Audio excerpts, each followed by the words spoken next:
We are back. My next guest is a most imaginative and talented gentleman who created the famous puppets who will be featured in a TV special at 8 o'clock tomorrow night called The Muppet Show. Would you welcome, please, Jim Henson. Hello, Jim. It's nice to meet you. Hello. He's got to go on the best dress list, you know that? Oh, yeah, you like my threads there. I love my threads. That's Dr. Teeth, huh? How are you, Doctor? I'm good. Oh, yeah. Good to see you. Nice to be here. You feel Made the big time, didn't I? Yeah. Boy. In the big room. Oh, yeah. How would you describe your music? What is that? Is that rock or jazz? Oh, that's like catastrophe music. It's a towering inferno with bongo drums. Yeah. Do you get a lot of chicks now? That most rock stars have the groupies now that you're a big star. Does that? Being a puppet, it's sort of different. The head of my fan club is Nan Gora Sweater. Comes out of Dubuque, Iowa. She's really fuzzy though, man.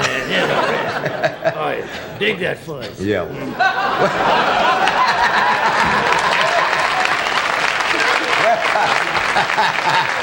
Where did you get your name, Dr. Teeth? My gold tooth there. Oh, I see, right in the front. See in there, yeah.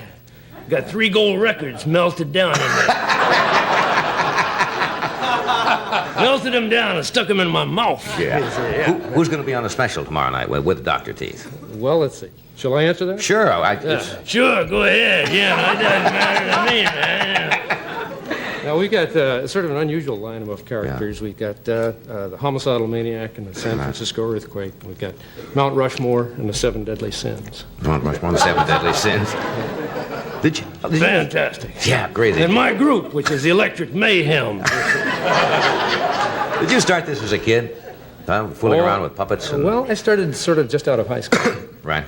And then I had It's a whole new departure from just the hand puppets. You've given them a whole new dimension, and some of the things you've done where you do the visual pieces of film with the characters really. Yeah, well, I've worked in incredible. television a long time, and I enjoy television and such. It has a lot of effects that you can do that you can't do live, right? You can combine the film and so forth. Mm-hmm. Where's our old friend Kermit?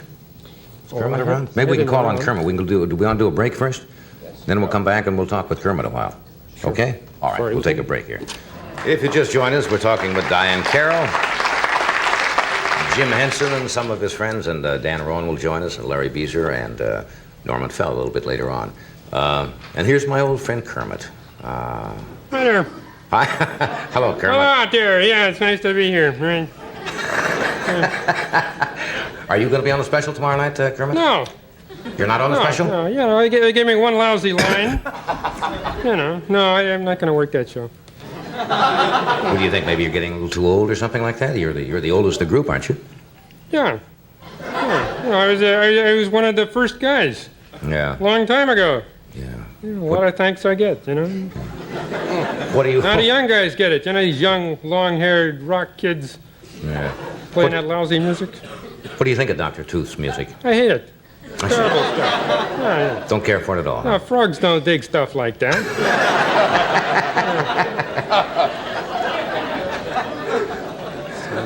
No rock, huh? Just No. old-fashioned music. Yeah, right. What kind of a part do you play in the special? They give you one line. I got one lousy line. Yeah, I'm sorry about that. Yeah. It's nothing. It's a nothing show, No. How's your love life? What? How's my love life? How's your love life? Listen, I work on Sesame Street. You don't ask a frog questions like that.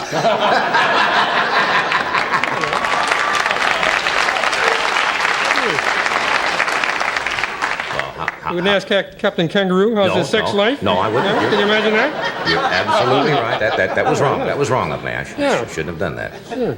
Well, how's your health? Is that the same question? Is your health all right? That's okay. You're feeling well then? It's got a bad throat, What do you take for it? I've got a person in my throat. That's a frog joke. That's a frog joke, yes. It's real big with all the frogs out there. I'll bet it is. Yeah. Oh, yeah, sure. Can I ask you a question? What's Kermit made of? Well, it's a kind of a fleecing fabric. The first Kermit was made out of... Watch that, will you? The first Kermit I made...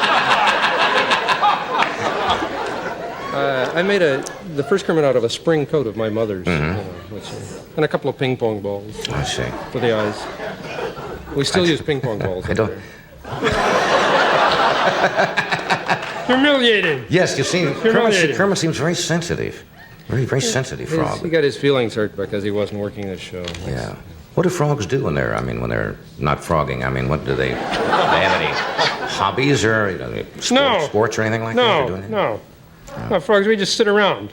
Yeah. You sit in the swamps, you sit in the mud, sit there. That's what frogs do. Everybody knows that. I'm sitting here talking to a dumb frog. Thanks a lot. I'm sorry, Kermit. I'm awfully sorry about that. You just alienated all the frogs out there. Yeah. It's okay, frogs. He didn't mean it. Hey, I thank you for coming tonight. It's always a great pleasure. You see, the special is at 8 o'clock tomorrow. Right. And I'll catch it because you're really brilliant with this stuff. It's okay. And Kermit, my apologies. I'm sorry about the Sesame Street. Thank you, Jim. Thank you, Kermit.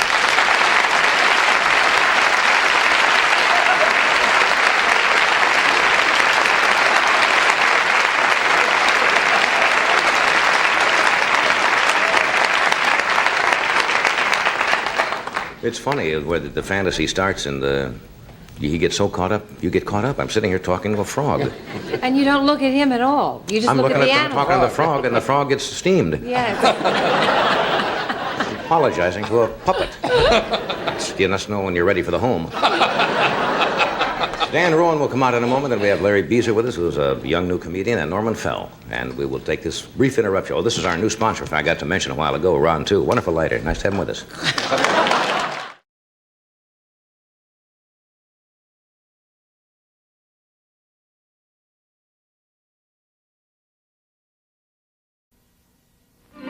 The following program is brought to you in living color on NBC.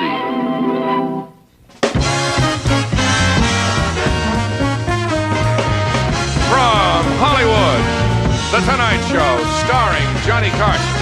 This is Ed McMahon, along with Doc Severinsen and the NBC Orchestra, inviting you to join Johnny and his guests, James Garner, Suzanne Plachette, Robert Klein, and Jack Haley Jr. And now, here's Johnny.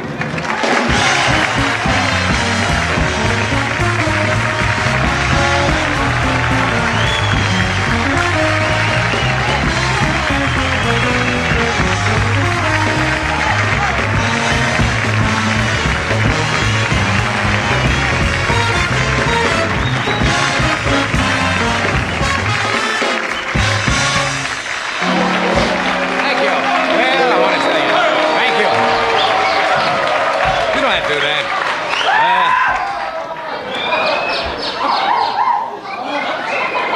Settle down. Well, as Patrick Henry once said, give me liberty or give me a drink. Remember? Patrick said that right before he said, what's going on tonight? Sounds wild here. What? Streaking. We have not had a streaker on. No. No, this is a little... I never hope to see one. No. What's going on? I didn't know Ernest and Julio had junkets. What is going on here tonight? Well, this is the monologue, my favorite part of the show. My second favorite thing is streaking barefoot through a cow pasture. And if you've never streaked through a cow pasture, you don't know what I'm talking about. You know something? NBC is smart to schedule me after the news.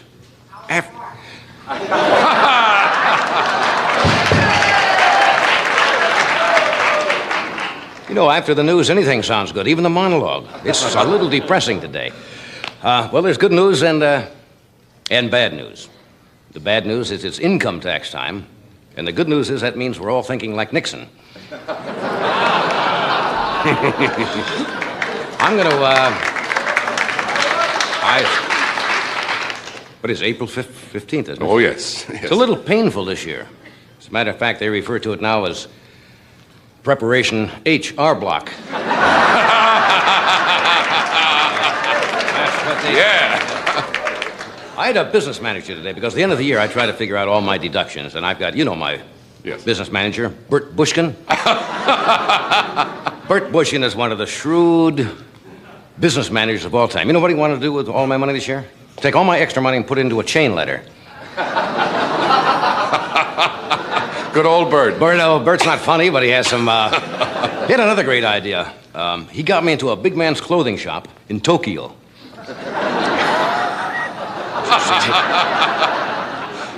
Okay, moving along now. I wish I could come up with some happy news for you tonight, but nothing in the paper is very cheery. Milk is going up 10 cents a half gallon. How does that grab you? Yeah, 10 cents a half gallon. Price of beef is going up. Farmers are doing well. I met a farmer today. He wanted to kill the front half of his cow. So you see, he could keep the milk. I wish I could have killed the front half of that joke. Hey, speaking of streakers, and somebody did a moment ago, did you see the latest one? Golf tournament? Was that the Heritage Golf Classic this week? There was a streaker, Johnny Miller, who won the tournament, was out in a sand trap, and two people streaked in front of him, just as he'd yelled four, strangely enough.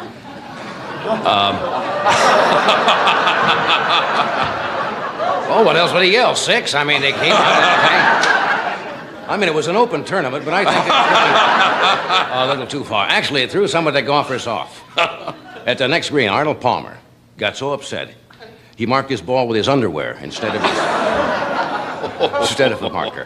That's what he did. Well, what else is... Oh, here's some good news.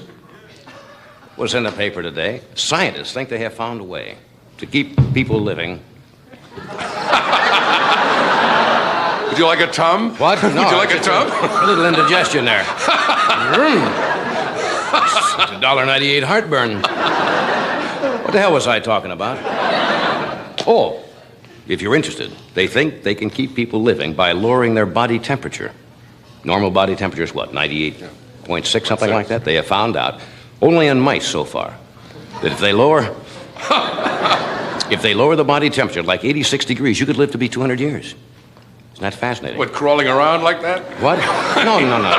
They're just trying it on mice. That doesn't mean that you're going to crawl around. I don't know what I like the idea of the last 100 years of your life gumming ice cubes, though, just to keep the temperature down there. You know what that means? I'll be paying alimony for another 160 years.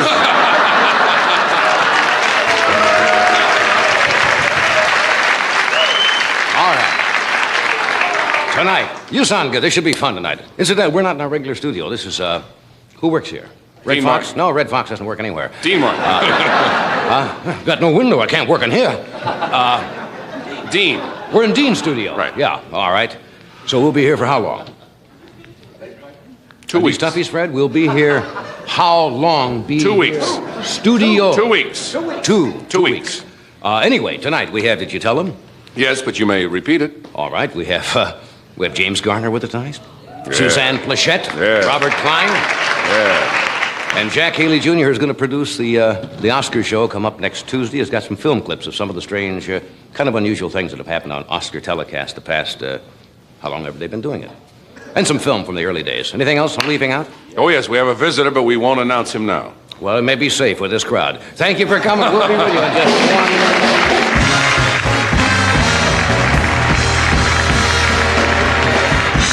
We'll be back right after this message from Sears.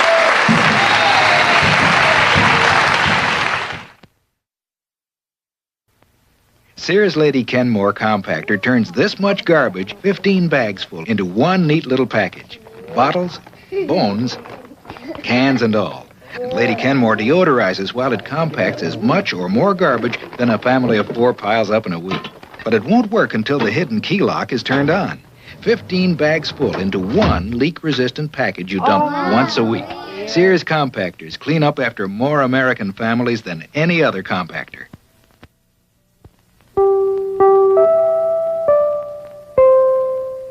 Sears Lady Kenmore dishwasher.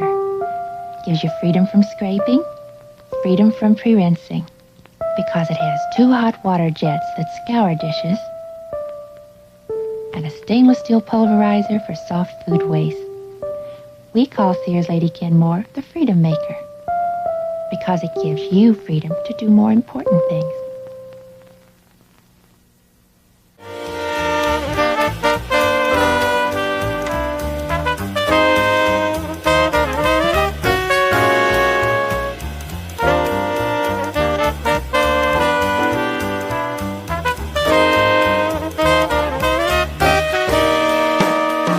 Ladies and gentlemen, what excitement. Visiting us from the East, here in the West. See what I mean? Haven't even announced this person, but yet already excited. The famous seer, sage, soothsayer, all-knowing, all-teaching, all-omniscient, and former massage parlor trainee, Karnak the Magnificent.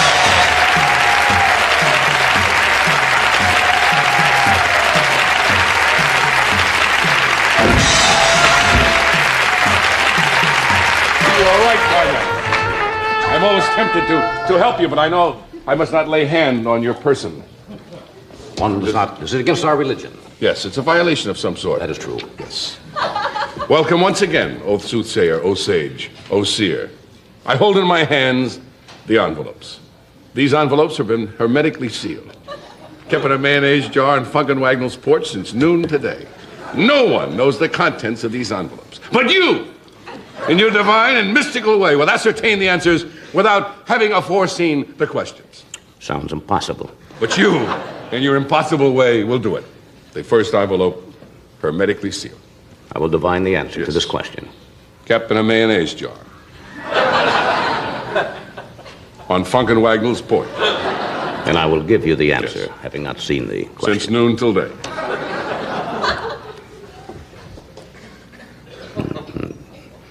Cry rape. Cry rape.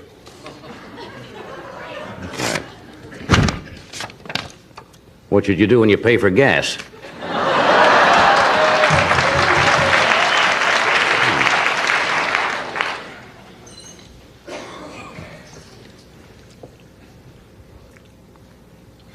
Blazing saddles. Blazing saddles. I said. What set Matt Dillon's underwear on fire?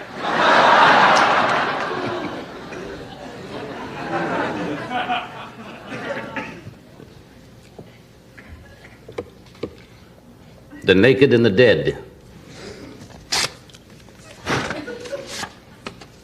What do you see if someone is streaking Forest Lawn?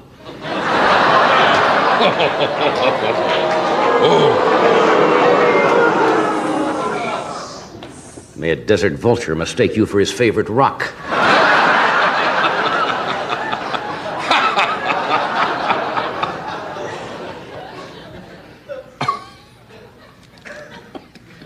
That tickled Please. my risibilities. Well, you should have your abilities, tickled. Dennis Weaver. Dennis Weaver. Who can patch up your Dennis?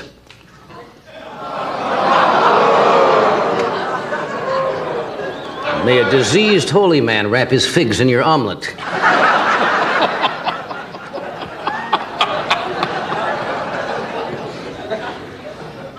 The streets of San Francisco. The streets of San Francisco.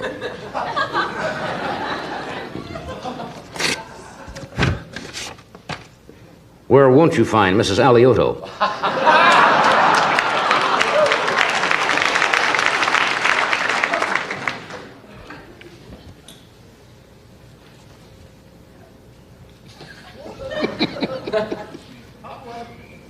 The Odd Couple. Name two people who can get gas today.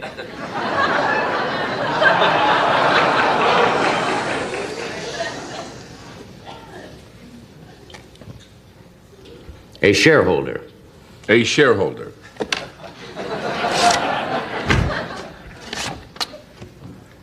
What did Sonny Bono used to be?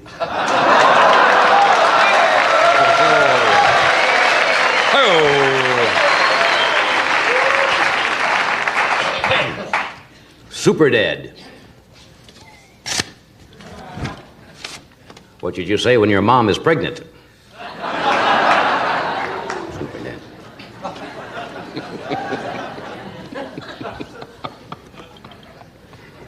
A thousand clowns. Who are under indictment in Washington?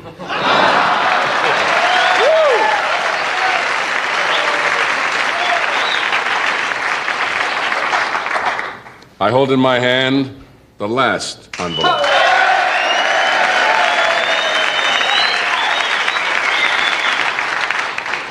May your only son become a goalie on a nudist hockey team.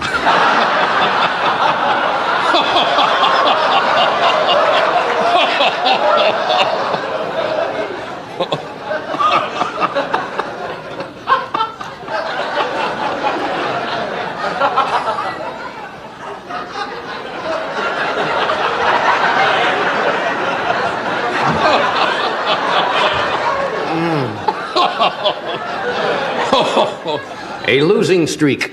A losing streak.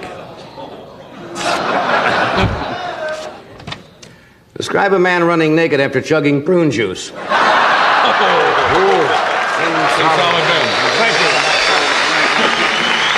Corner. The magnet. Stay tuned. We'll be right back after this word from one of our sponsors.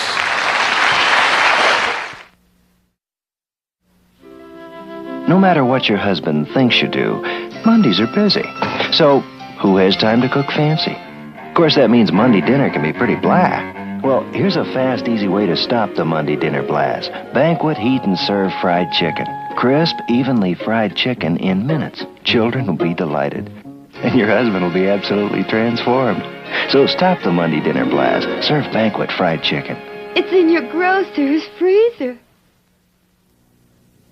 There are contact lens solutions made for wetting, or soaking, or cleaning, or cushioning. And then there's LensMate, which does all these things. So you only have to buy one bottle. You can even use LensMate directly in your eyes to relieve discomfort or dryness. And with every package of LensMate you buy, you get a contact lens carrying case absolutely free. If you wear contact lenses, why not try a bottle of LensMate? It makes care of your contacts simple and easy.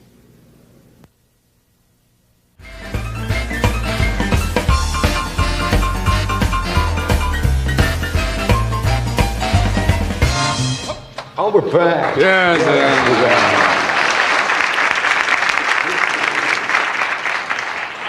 Got rained out in Florida, you were saying? Both Doc and I. Doc was down outdoors. I turned out to be outdoors. I was down for the Pinellas Association for Retarded Children Saturday night. An outdoor show? Outdoor show on the terrace. Lovely. It looked beautiful.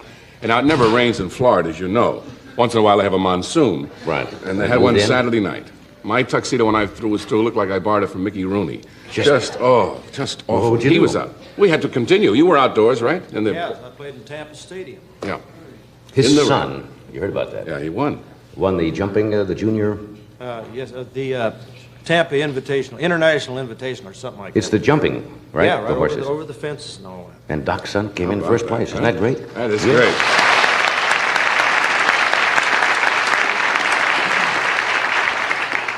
Anything else to report? That's Sure, we it. plunge ahead. We have Jack Haley Jr. with us tonight, who's got some... We were watching this afternoon. Some of the people. It's really rather nostalgic. I think taken in...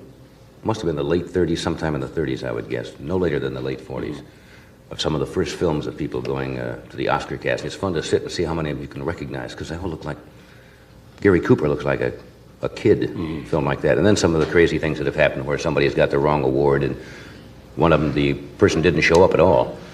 They announced the winner, and the winner never did show up. Really? Oh, yeah. And Sammy had the first time somebody gave him the wrong envelope for the wrong category. Just little disasters. Remember a few years ago when the podium sank? Oh, yes, yeah. Bob Hope was out there, somebody was talking, and the podium just disappeared into the ground. So we've got some of those film clips to show you. We have Robert Klein, Jimmy Garner, and this lovely young lady, who's a fine actress.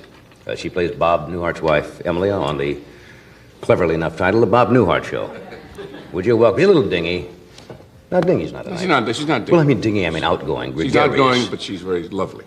I'm not dingy. I know that. That's what I said. Would you welcome the dingy, Suzanne Plachette? I was right.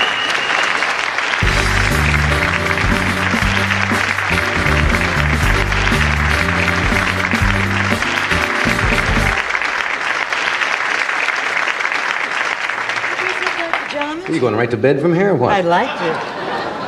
Take a little nap. Yes, they look like pajamas. Wait a minute. I mean, I what never you... can handle this right. How's that? Very chic pajamas. Something always gets caught where it shouldn't.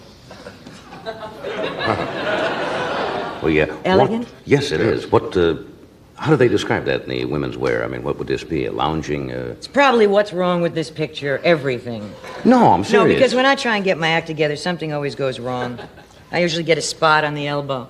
I gave an award the other night. Mary Tyler Moore was honored as the Woman of the Year by the Hollywood and Radio Television, whatever they were. Yes. Which was charming. International Radio and Television Right. Society. And I had on just a very elegant white chiffon gown with little bows, and I reached over with my boarding house reach, which was so classy. Grace Kelly never does that.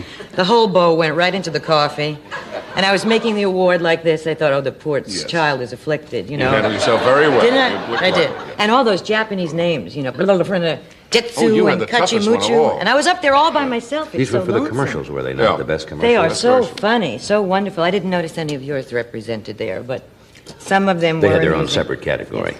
I have to tell you something strange has happened in my life. Really? I'm a Sounds like daughter s- again. You're That's what? why I'm trying to be very elegant tonight. You're a daughter again? Yes, my mother and father have moved to Los Angeles. Oh, My I see what you father mean. I couldn't is- figure that out. Is running the Schubert Theater, which Out is here. terrific because I get lots of freebies. I go in, hello, I'm Mr. Plachette's daughter, boom, right in. He did that in Second New row York center. all his life, did he not? Yes, he had the Paramount Theater then. When And I you was got to very go- popular, and I haven't had a friend since he lost the theater. And you get free tickets? Yes. Would you like to go, sweetheart? You my I was best just friend? there. I was Huh? just there the other night at the Schubert Theater to see See Sunshine Boys? Jack Albertson and Sam Levine and Sunshine Boys. Oh, it's terrific. I love it. And they're here. And, you know, I had the blonde hair up until about 12 minutes ago. I know your Yeah, hair changes frequently when Well, you come here. I don't. I got a letter from somebody who watched your show. It was really very funny. She said, next time you want to change something, move the furniture. Cruel. That's cruel. And it's interesting that people who asked me why I did it were always people who had dyed hair. So my final answer turned out to be, well, same reason you did, sweetheart. You know, and they left me alone. They were very sweet. What difference does it make? But anyway? it doesn't. I mean, it's just fun to fool around. But my mother and father got off the plane with her plant, which she calls mother, which is the mother of all the other little plants that have sprung from it. And she said, Jean, Suzanne's not here. I was standing right in front of her. And He she said, didn't that know. blonde broad over there, that's your daughter. Your mother brought a plant on the plane? Yes. Are Well, you they allowed to- moved everything. You know, they gave I didn't up. know you could bring plants into California. Well, it's not a rare exotic thing. It's just a frond. You know, it was a grape ivy. Oh, I didn't know you could do that without stopping at the border or They something. just put a little avocado dressing Don't you on have it. to She do said that? it was her salad. Oh, I see. She gave off eating the plant, and who bothered her? Mother's strange. Is your mother a little, is Oh, that where yes. you pick it up? I beg your pardon.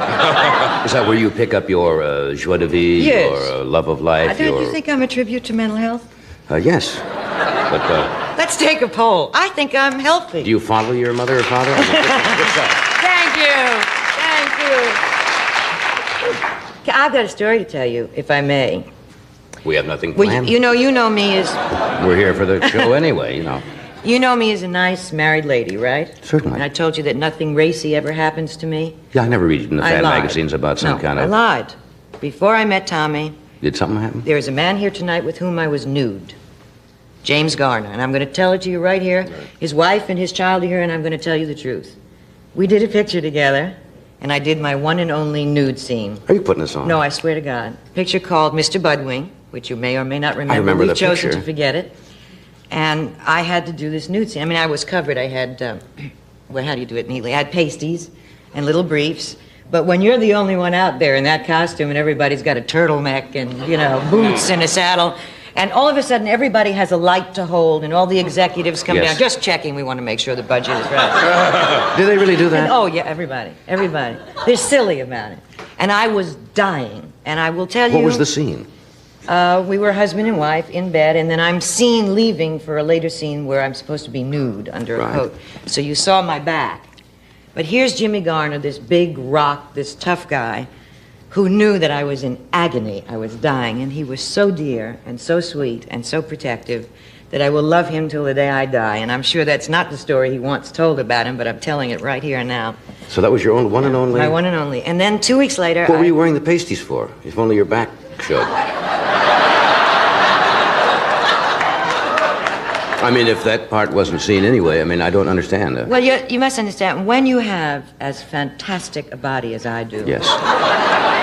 you have a responsibility to the other people. You don't want, you know, I mean, we're there to conduct business. No, we don't want the crew crazed. Crazed and Not so they can't do animal-like. their Of work. course, I you know. understand. But I had these things stuck on, and I couldn't get them off. And I couldn't twirl them either. I mean, if the truth They didn't light up or anything. No. The exotic dancers use those, don't they? Don't they put them on with some kind of adhesive? Yes, but I think they used Permabond in my case. You've read about it. So, I mean, here it's sexy, right? I mean, this little thing, I figured I could go. I mean, in those days we didn't have topless clubs. But I thought, how am I going to get this off? Because it can't be my life's work to work, with these things. I finally soaked them in the bathtub. Now, this is a glamorous... I'm like this, hanging in the bathtub. And they went boom, boom like that, and I never needed a rubber ducky again. I just let them float. Just let them float in? About 3 or 4 weeks. What a tender, lovely story. Yeah. Another secret revealed right here. Yes, there is a little tiny follow-up. On Hollywood to this, Hotline. If I may just, with all due respect to James, I went to see 2 weeks later Americanization of Emily with a girlfriend of mine in Westwood, and you know how wonderful he was in that. And I'm looking at it like a fan, right? I don't know that I'm an actress. And I thought, oh, isn't he wonderful? Isn't he attractive? Oh, my God, I was in bed with him nude 2 weeks ago. It never had anything to do with the fact that he was there. Well, now, it's business. It's a professional. That's right. But, I mean, I will tell you how this all wound up. Nothing provocative and sexy. I am the mother of his godchild, and his wife is one of my closest friends. Well, that's good. We cleared that up right here on Hollywood Hotline. That's what we're telling you here. Hi, Lois, sweetheart, darling. He was nothing. Here you almost were out of the woods on that. Right, we'll take a short break here, and we're going to come back after this commercial, and we're going to talk some more and do all kinds of things.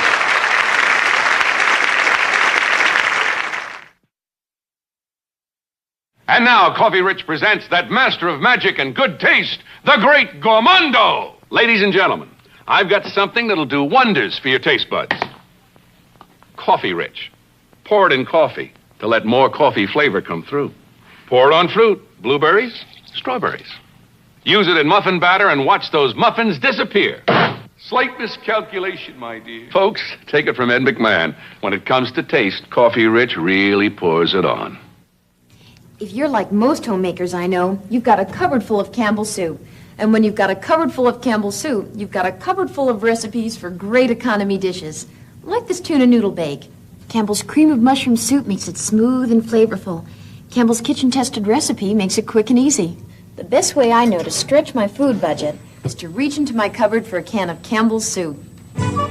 Campbell's makes your cooking good.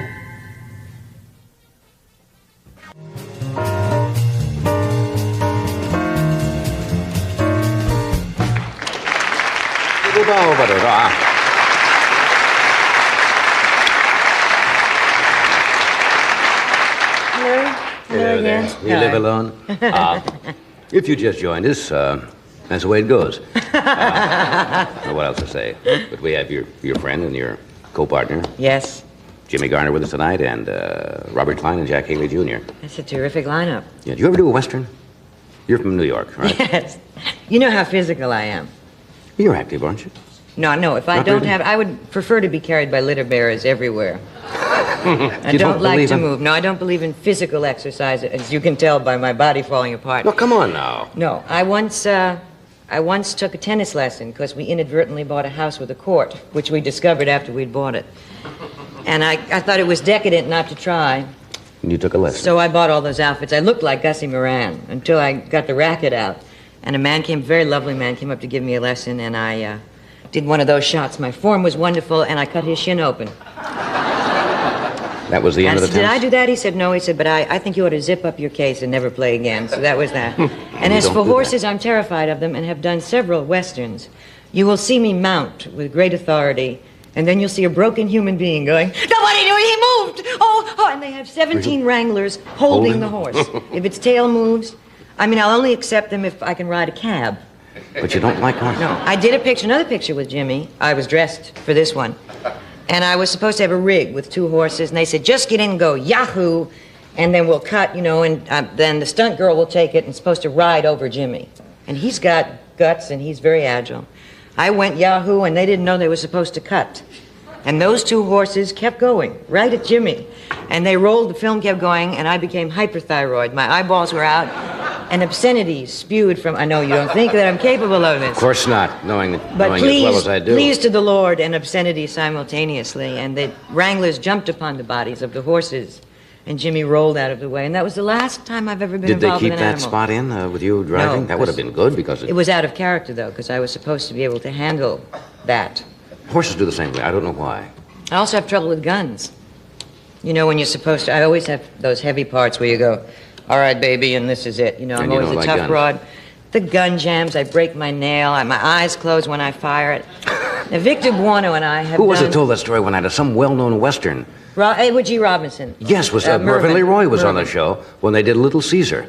And here he's playing the toughest gangster of all times. And every time he would fire the gun, he closed his eyes. And they had a terrible time of getting him to fire this gun without blinking. Well, I'm not You do very the same good thing? at that. I've done about 5 different pictures with Victor Buono in which we actually played the same people of different nationalities. One time he was Chinese, and we were in Istanbul once, and we're playing the same scene we've played in 6 other films. You're going to give me the jewels, or my dear, I'm going to get, you know, and he's got the white suit on, and I'm playing either Mary Astor or Peter Lawford. I'm not sure which one I was supposed to. Peter Lorre, right. And he's Sidney Greenstreet. And there were Turkish extras, and they're very excited, and they're screaming, and we're having this whole exchange. And 2 Turks fell out of the stands on our heads and attached itself to my hairpiece. And this Turk had my hairpiece hanging from his belt. While Victor and I were saying, and you'll give me the jewels, and I'll go, and we'll do. Very cool. And your hairpiece is in your... In the man's belt. And I never knew it. Maybe you're Went not right- cut out for this kind of work. No, I don't think so. I'm really a klutz. Are you accident prone? You mentioned those things happen? Yes. I fall off curbs. I'm talking to Tommy, but I'm never looking where I'm going. I fell on the couch once while we were reading. Just went. And fell on the couch. Just fell right there. Just came over you, huh? I told you I wasn't physical. Was it because so I of would your... have no children.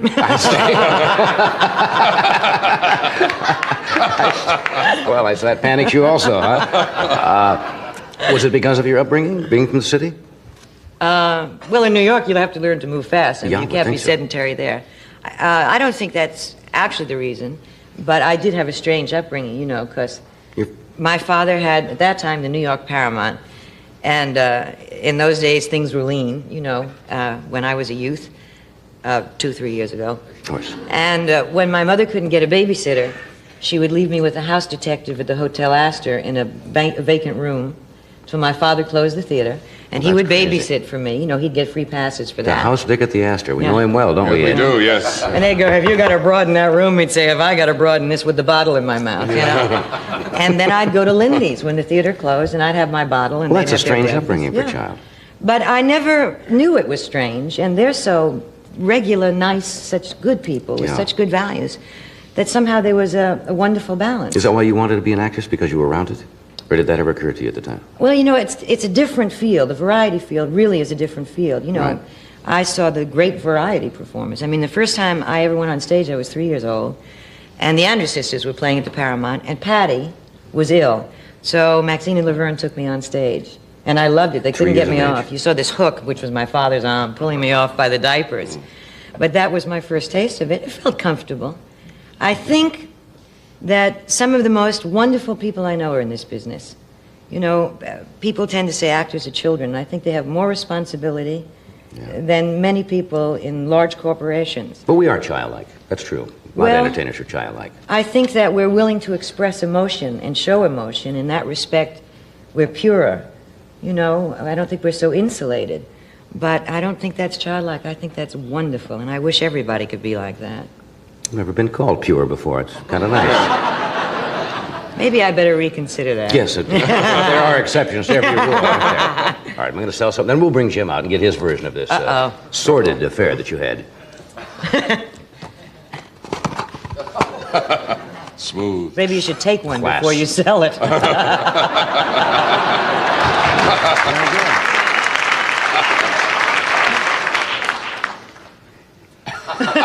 See, this is very important how you do this. The way you audition for this job, you must bring up the arm very carefully and place the elbow on the desk. Lots of people are not able to do this. But you're holding This it kind upside down. Oh, excuse me. Kind of work. And then you keep it in close to display the product at all times. Then you get clever things to say like, stay with us. Or we'll be right back after this commercial. We have a word from Excedrin. Then you can see here. What do you take for pain? If you take common aspirin tablets, let me tell you something. I think my pain reliever works better than your pain reliever. And there were 2 important medical studies on pain other than headache where it did. One at a leading university, the other at a major hospital. In these studies, what I take for pain worked better than what you take, if what you take is common aspirin. What do I take? Excedrin, the extra strength pain reliever. When you're in pain, try Excedrin and see if you still think your pain reliever works as well as mine. If your child's cold sounds like this, you're probably just giving him aspirin. But aspirin alone can't help sniffles. That's why Congesperin, the children's cold tablet, combines children's aspirin plus a decongestant to help clear stuffiness and sniffles. Congesperin, it helps more than aspirin because it is more than aspirin. Hear how it works?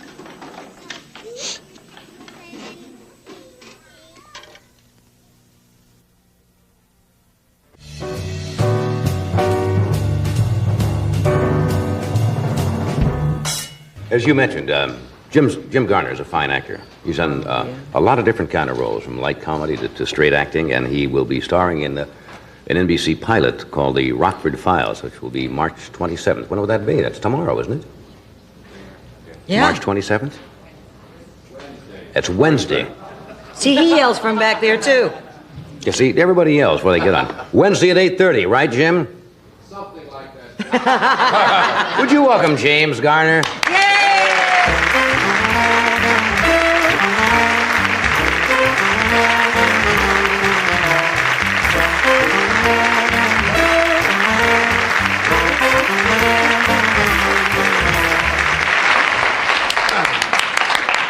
What do you mean something like that? It's at 8:30.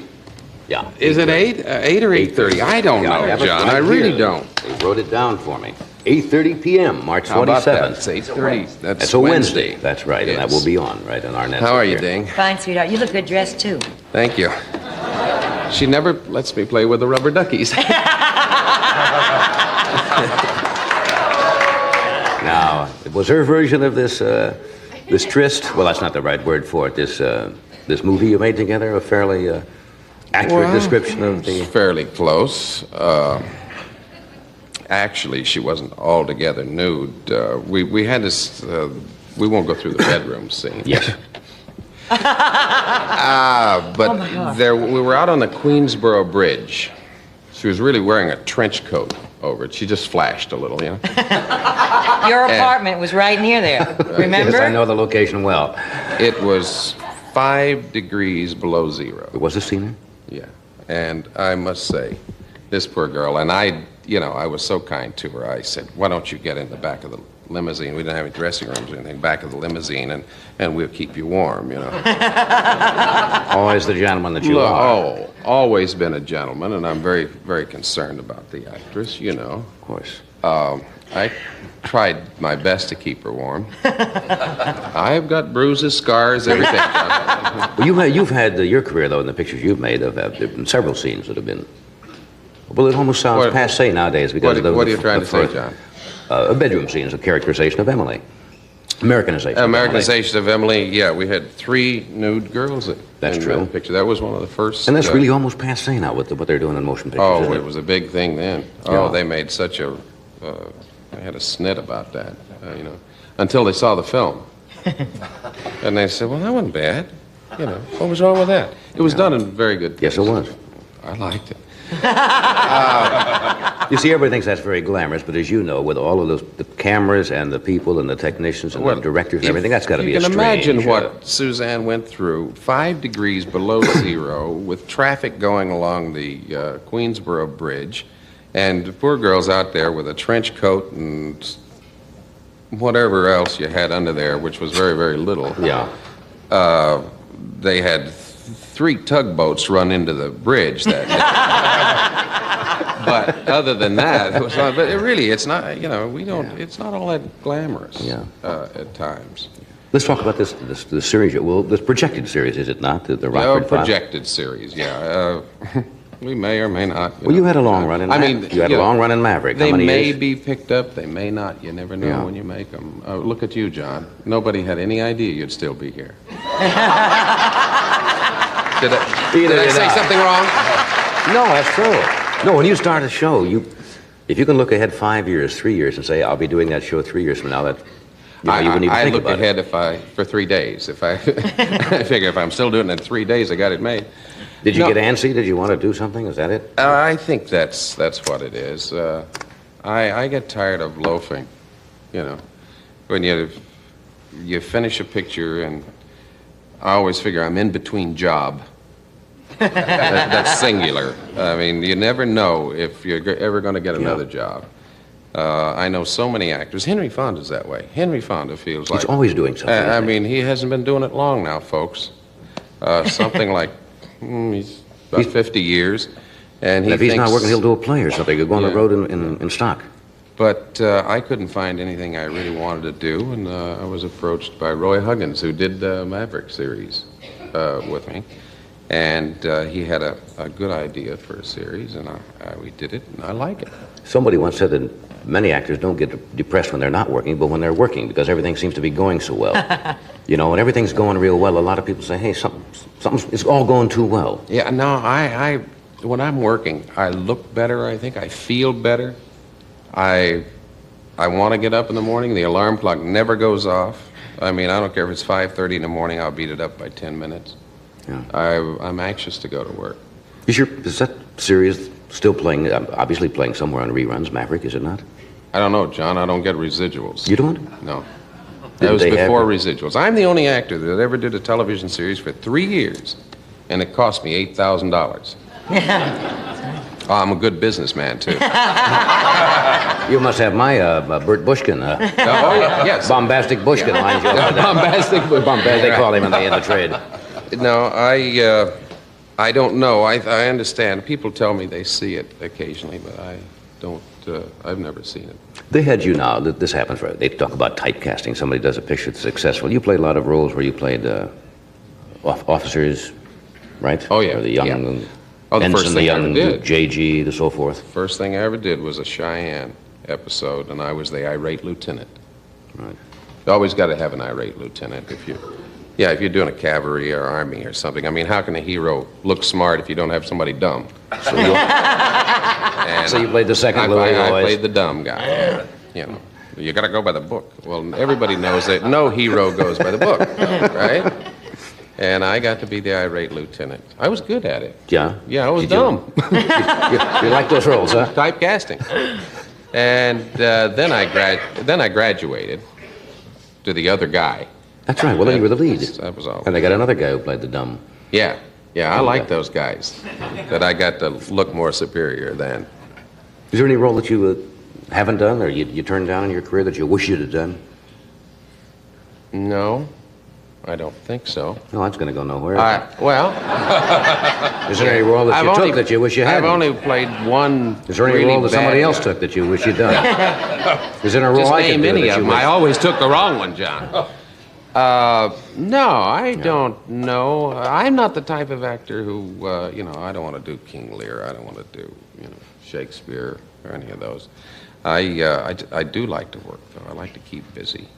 It's like somebody said, why are you going back into television, Gee, me, why not? I'm an actor. Yeah. I'm an actor, and that's my business, and as long as I can keep working, I don't care. It's like people pick on commercials. It's really bad. I remember years You mean ago. because actors do commercials? Because actors do commercials. They say, he's out of work. He can't get a job. Baloney, folks. Have you seen Sir Lawrence Olivier standing around waiting for his picture to develop? You're right. And he ain't coming along any minute now. And he's... when you're an actor, I think you should do everything, and I wouldn't be adverse to doing a commercial. I think that that's our business. If we should. See, but you got to fit the commercial to the actor. Yeah, but you don't look like the $1.98 upset stomach type. You got to get you something that matches. Who do you need, John? Very good. I'm the before. Years ago there was a thing. If you were on Broadway, and some actor on Broadway would go to Hollywood and they say, he's sold out, he's gone to Hollywood, They looked down upon going to do motion pictures. They did for a while, but... Yeah, yeah, but then it came the motion picture actor. He's doing television. They look down on it, right? Not so anymore. And it's the same thing with commercials, and it won't be long till you have Helen Hayes doing a television special now, which I'm sure she wouldn't have thought of some years ago. The medium's grown. I mean, when you think that, if you really want to put it where it is, there's more money spent making television commercials than motion pictures and television shows together. And folks, we ain't in it for the fun. Oh, certainly you are. Oh, of course we are. Yeah, you did some singing and dancing on a couple of shows you were in, did you? One of the best, John. What, didn't you do a couple of specials where they had you singing and... Yeah, years ago I did one with Bing Crosby, and I did a couple of dinosaur shows. The legs went, John. The legs locked on. Legs locked, and that was... Late in the wind. You hardly ever see him on point anymore. No, hardly ever. Hardly. I can't even get my... She's dancing. Dancing is not my thing. No, I found that out. When you go in front of about 30 million people and you're a klutz, it's bad. It's bad. I can't put one foot in front of the other. Let me sell something here. Okay. Back, hold up. Oh, that's it right here. You have an interesting shampoo you use, don't you? Yes, Your hair. that may be it. Here's some news about hair color that's better than natural. Color Silk by Revlon. At 9, Lauren's hair was brown. Innocent, ordinary brown. Lauren's not 9 anymore. She's not innocent, not ordinary. Her hair's not even brown anymore. She uses Revlon Color Silk and gets better than natural color. Color with some kick and extra conditioners for a show-off shine. Color Silk. It's a whole lot better than natural. With Color Silk, you get better than natural color. Color Silk hair color from Revlon. Beautiful. There's always something to raise an eyebrow about. They are. They aren't. They did. Now you can raise the perfect eyebrow with Perfect Brow, Revlon's brand new brow color that shapes and fills in perfectly by darkening or lightening each hair. Looks more natural than a pencil. It's smudge-proof and waterproof, too. So the next time you raise an eyebrow... She said what? Why not raise the perfect brow? New Perfect Brow from Revlon. Beautiful.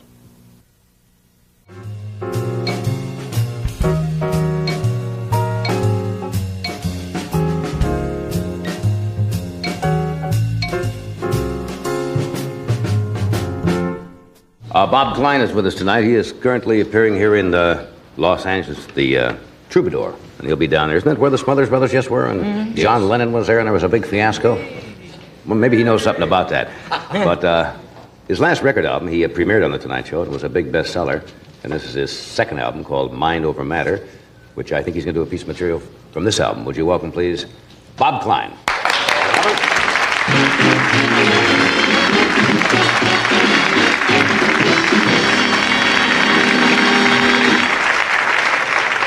Good evening. Thank you. You were talking about heroes, and I've been playing so many of the universities and colleges, and desperately in search of heroes. Really, they don't know who's the hero anymore.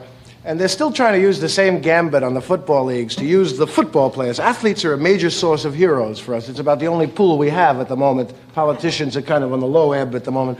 And, they have them do these kind of ludicrous anti-drug commercials that the kids don't believe. They're very corny, obligatory. Hello, I'm a tight end. I do not turn on. Thank you. I'm wide receiver Clack Clackman. I shoot up on the field. Ah! Sure you do, Clack. Everybody behaves on the sidelines like, get him, get him, get him, get him. It's a very odd characteristic to much of the behavior. I read in the paper that Mickey Mantle, a childhood idol of mine, was the second most credible athlete in America. That is, that people would see Mickey selling a product and believe him. And, I was thinking about it. I don't think he's that well-rounded to be a hero. He's great. When I was 8 years old, I lived a mile from Yankee Stadium. And I love you, Mickey. I'm sorry, your knees hurt. I could take the pain, I wish I could. But I'm 32 now, and I have other priorities. Mickey is not that much happening. He's not dumb, but did you ever see him on the Brute commercial? He had 3 words to say. I like Brute. I had to take one word at a time. Cut, Mickey, great. He's good, you know what I mean? But he's not complete. He's, Willie Mays, one of the greatest of all time. 22 years of thrills, not that much happening. We like to feel good and smell good and, Chris Schenkel talks about Arnold Palmer sometimes like he was a religious figure. I mean, he's a hero of sorts, but, all this great superlatives, all from pull it with courage on the 13th hole by and into a win. What a man, what a putter, what a millionaire. What a man, what a pilot, what a man. Joe Namath, who happens to be a very personable guy, right? A great football player, but that sex thing, they never stop with Joe. Every girl in America, Joe, every commercial, watch Joe get creamed, Joe. And every product becomes a sexual innuendo. Nothing I like better than hot buttered popcorn and 12 nymphomaniacs anytime. Everything is there's always a suggestion of something, Meanwhile, a true American hero, Dr. Jonas Salk, can he get a girl? I'm not sure. There's not that many scientist groupies hanging around the laboratory waiting for Dr. Salk, I love you. It just doesn't happen. I saw Gerald Ford's inaugural, and I don't think he's the hero. I see before me America. I'm sorry. I wouldn't have minded that sort of dull speech, but it was December, and you're not supposed to have the vice president in December. It's supposed to be in January. I looked at my calendar, and no one was saying anything about it. They were all smiling. It's a great event, How about a little more candor about why we were there to begin with? I'm here today because the last guy was a crook. How about just...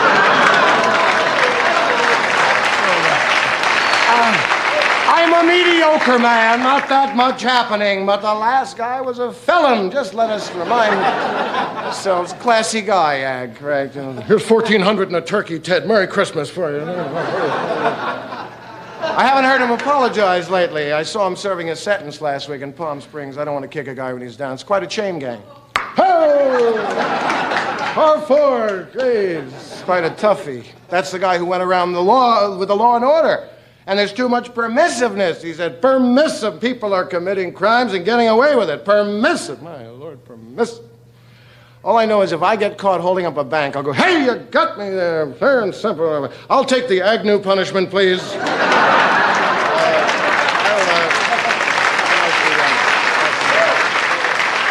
I can just get the Agnew sentencing, thank you. According to my calculation, you owe me 60 days. Here, I'll take it.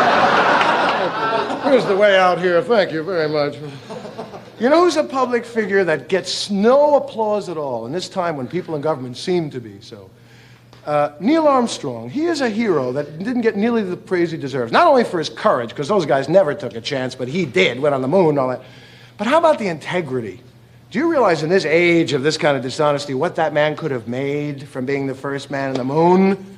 I mean, a little backstage deal, and he sets himself up for 26 lifetimes, puts his foot on the moon and goes, Coca-Cola! A giant step for mankind.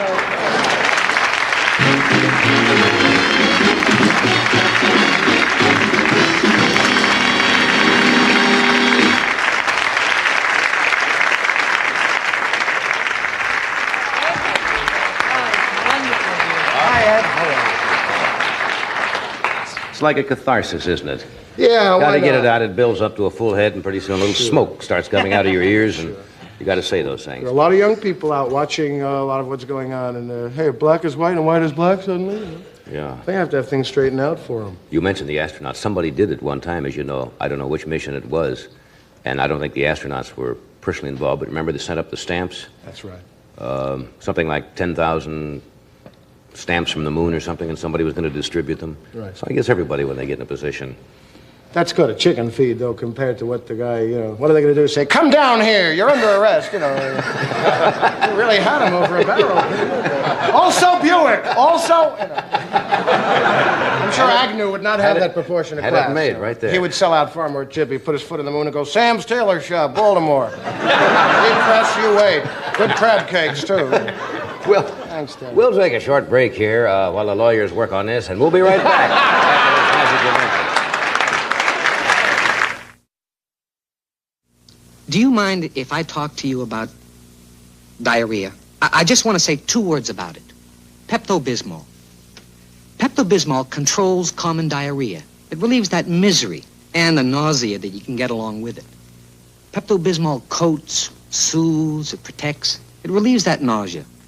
Makes you feel an awful lot better. Next time you get common diarrhea, you'll thank me for the Pepto-Bismol. When you say Budweiser. There are maybe 6 million skiers in America, but only a handful who can do it like this. Being really good at anything has never been easy. The Budweiser people understand that, too. They're making sure that caring isn't just a memory. When you say Budweiser, you've said it all.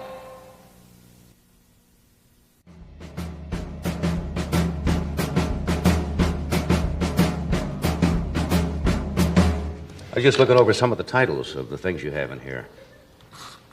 Jacques Cousteau. I'm just making a noise with my straw here. I'm sorry. It's like a childhood thing. Don't play with your soda. Remember that? No, I remember when you used to try to blow the outside thing on the ceiling. Well, this is the kind of thing you never get away with. Do you remember the wrapper, and you'd crimp the wrapper and then sail clear across the room and hit little Rebecca So-and-so right square in the eye. Great after high school. That's one of your favorites, is Jacques Cousteau. Yes, he is a marvelous... Marvelous man. Yes, the thing that's about it is mostly the illusion, though. You know, they show you an hour. It's such a great show, really, but you don't know it took 6 boring months to make that 1 hour with these 22 angry, horny Frenchmen on that ship. Tempers get crazy with switchblades. I kill you, Marcel! That's my sea chest! They got very... Stay away from that penguin. That is mine, you know. The Walrus Otto is yours, you know. I got crazy. It is wonderful, but his voiceover is... He gets very personally involved with things. Right. The sea is a personal experience to him, you know. He invented scuba, you know. He did? Yeah, he invented it during the war. And the sea, I mean, he and Thor Heyerdahl, both the guy who wrote Kon-Tiki, they even go the most remote parts of the Pacific and they'll find a Tootsie Roll wrapper. You know, there's a sign of civilization everywhere now. Even the Antarctica, they say. Yeah, we are everywhere. We have been doing the naughty things. Have you opened the Troubadour yet, or are you there Tonight? now? Tonight is the opening. Tonight is the opening, and I'm happy to be in Los Angeles, which is a big city. This is a kind of small tour for me, and it's nice to be in a place with this many friends. I'm from New York, you know, and you can get something to eat at 4 in the morning, get off of work. If you're hungry in Valparaiso, Indiana at 4 in the morning, you eat your arm, Johnny.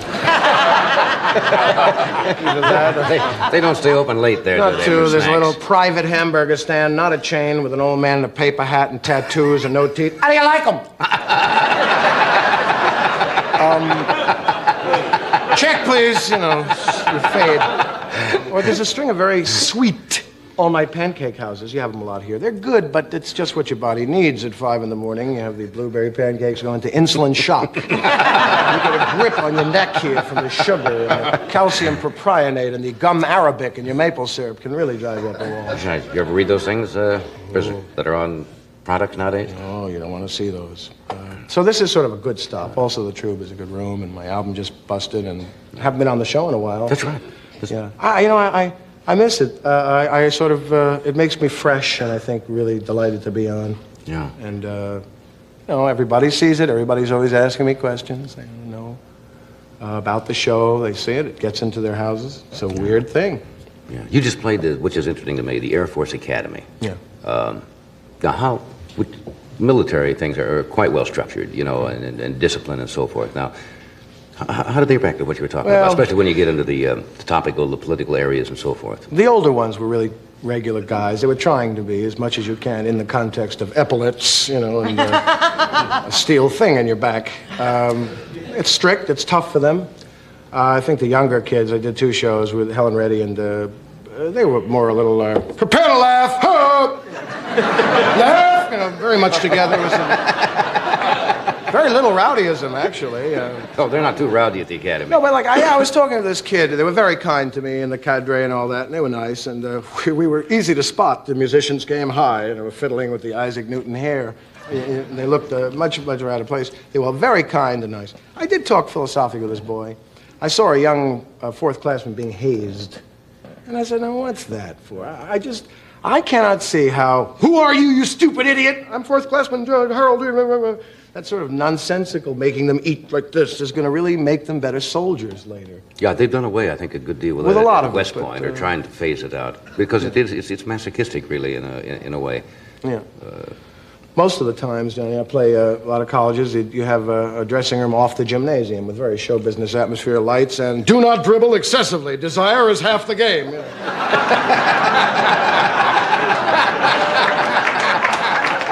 We've all played those, yeah. And I think they're all really... the little lockers, all the little metal lockers. Yeah, it's very, very institutional. And, of course, everything in the school has to serve two purposes. It's also a shuffleboard court with a bench. I think that college kids get ripped off a lot from it. I don't think show business people have, in the main, been very nice. A lot of rock acts are known to be unreliable the night of the concert. Where are the amplifiers? You know, there's a roadie here. You know, as a kid. He's hallucinating. He thinks he's Abraham Lincoln. There's a kid who just drove a truck with equipment from Oregon to Chicago in 2 hours. And he can't deal with him. You know, he's setting up electric. And I saw some, I won't mention the name because I happen to think this man is a fine composer, singer, but he was playing this college in North Carolina, and he was getting drunk with his band before the concert, and he was sort of breaking bottles brazenly against the wall, and you know, the college kids are in absolute awe of this singing star, and they figure, oh, it must be cool if he's doing it, you know, they're just kind of looking at it. Yeah. And it was a sad thing. It doesn't take many of them to put a real bad taste in the people who have to follow them. And a lot of the colleges gave up a lot of the concerts because there were a number of people who just would never show. You know, they made a hit record, and all of a sudden it's show business, and they would show an hour late and charge exorbitant prices, and it really hurt a lot of the groups that are trying to go out and play the music. It's too bad. They're just a lot of poor discipline. One of the ones I met, a sort of idol, Chuck Berry, you know, the musician. For years, a great rock and roller, influenced the Beatles so much. Did, I think, some show here, Helen Reddy's show this summer, and I was introduced, and in this age of fraud, I didn't know what to expect meeting Chuck Berry, but we were introduced, and he was really like Chuck Berry. You know, I said, how do you do? And he said, far out! It was so perfect for Chuck Berry to say, you know, he would have absolutely floored me if he had said something like, hi, Bob, this Watergate thing has gotten me up a tree, frankly. I was wondering. Far out! You know, but he said, far out. He was just perfect. And fit the image. Let me interrupt a second here, and we'll be right back. Here's Ed, and I see he's got himself a new car. Here he is now. If you're used to driving a big, comfortable car, maybe you should consider driving a smaller, comfortable car. Take a look at this. The American Motors Matador. Matador has plenty of room like a big car, but it's also easy on gas like an economy car. You see, Matador comes standard with a gas-saving 6, and it's backed by the exclusive AMC Buyer Protection Plan. And oh yes, this Matador has one other rather economical feature: the price. Most car dealers tell you they stand behind what they sell. American Motors dealers let their customers tell you. Well, I first heard about the buyer protection plan on television, and I thought, you know, what a bunch of baloney. I didn't believe it. But I found out it was true, that they really do take care of the cars. They fixed it, no hassles. They were very pleasant to me. The people at the dealership was the mechanics and them. They were really good. AMC Dealers, where you get a good deal and a good deal more.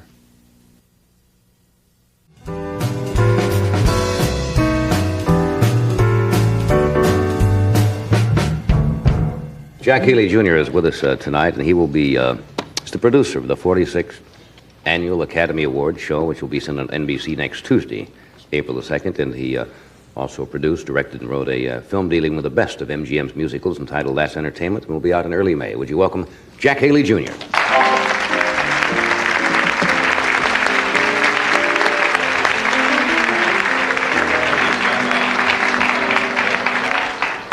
Good to see you again. Why do you take on a job like this? Don't you find when you produce a show that's has to do the entertainment business, you end up not trying to, you can't please everybody. Somebody says, why did you do that? Why didn't you have him? Why wasn't I on the show? That's not right. I don't like the lighting. I mean, you're dealing with all these people with all of their egos. Well, I was caught in a weak moment. It was early in the morning, and Howard Koch called, and then Walter Mirisch called and said, listen, really, you got to do the show. And I said, sure. Now that I'm into it, I don't know if I made the right decision. But I think that all of us take a great deal out of the business, and occasionally we should put something back in. Do you have those problems? Have there been in the past on the Academy Awards? We're going to show some of the little pieces of filming where things have happened. Have you had any real embarrassing things that the people didn't know about? I know we have had on the Emmy Award show, which I've done the past few years. Yeah, well, presenters have been, let us say, indisposed at the last minute. They've been bombed, actually, is what it is. And you say, well, so-and-so, and you don't ever say anything, but that does happen. People get a little bit nervous. The kind of funny games go on about people who don't want to come on the awards, but they don't want to tell you that they're not going to be on until the balloting is over. Or someone says, well, I can't be there. That's just impossible. I'm working in a picture. And you find out there is no picture shooting. That person is on. However, they'd say, by the way, here's who I'd like to have pick up the award for me in case I win.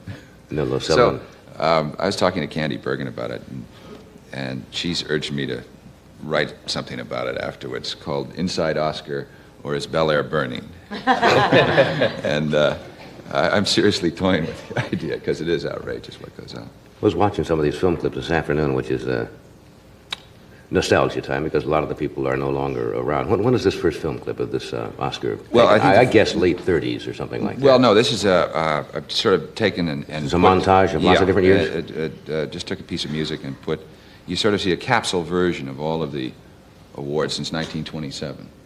All right, watch the monitors in the studio and see how many of these people you can or cannot recognize. This is fascinating.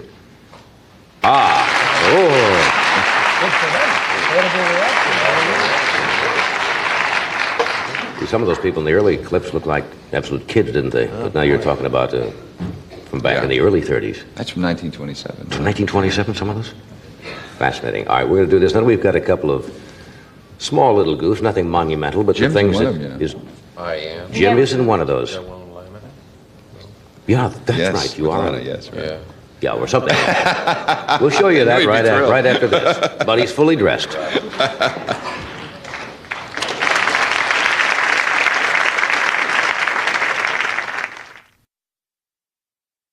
For Helen Keller, greatness began quietly as the breeze in the honeysuckle of her Alabama birthplace.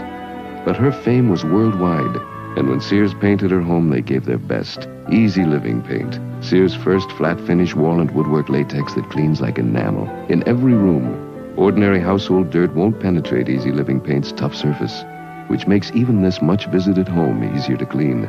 Sears Easy Living Paint for great American homes like yours. This is one time when you want things to be perfect. Hormel makes Cure 81 hams only one way, dependable. You made everything just so we made Cure 81 lean and tender. Everyone's counting on you to make the day. You can count on Cure 81 to be flavorful. Each Cure 81 earns its registration number by passing 17 Hormel inspections. You earn the praise each time you serve it. Dependable Cure 81 hams.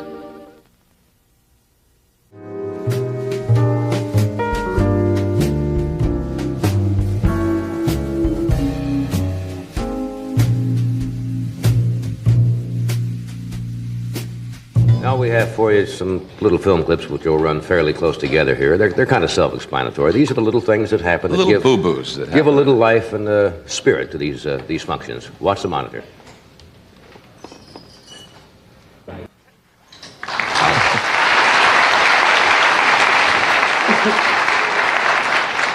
See, this is live television when you do these things, and that's what makes these shows, half of them, are the things that do happen, and you can't cut out of the tape, and there they are for all time. We have another one here. I don't know which this one is. This is a case of a presenter not being there, also two people accepting.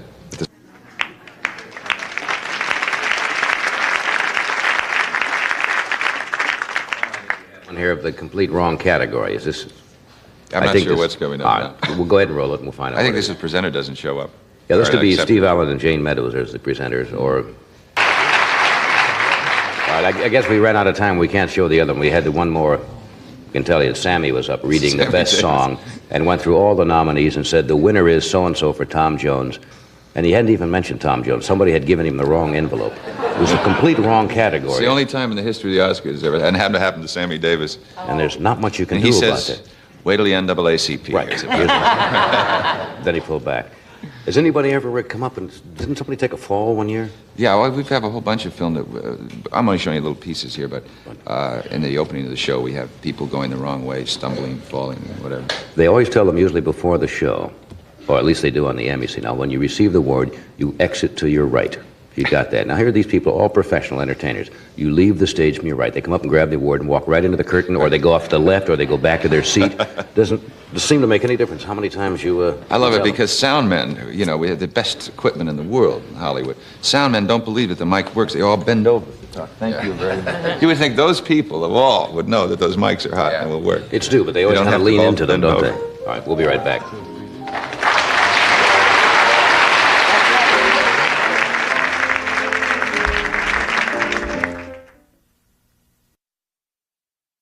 Legs introduces sheer energy. Our completely new pantyhose with all-day massage. When you're walking, they're massaging sheer energy. Make your legs feel more energetic. Our new spring knit yarn is so springy, it massages all the way up your legs. When you're dancing, They're refreshing. sheer energy. $2.99 at the Legs Boutique.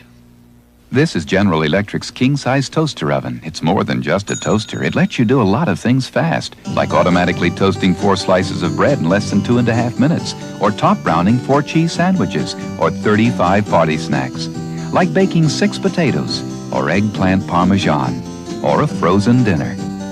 The toaster oven from General Electric.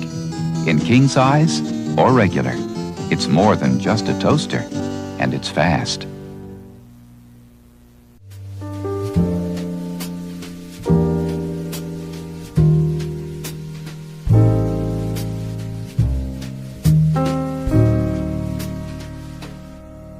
Well, as usual, Jack, I suppose, frankly, everybody in the country will be watching, as they usually do, the Oscars next Tuesday night. That's April 2nd on NBC, and that's at what time? Well, check your local paper. We start early in the morning rehearsing. And if you don't have a local paper, That's phone rehearsed? somebody.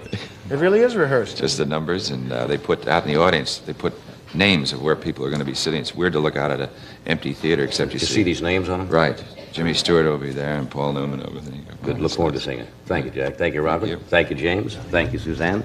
Tomorrow night, are these the people coming up this week, or not in any particular order? You have 2 slides.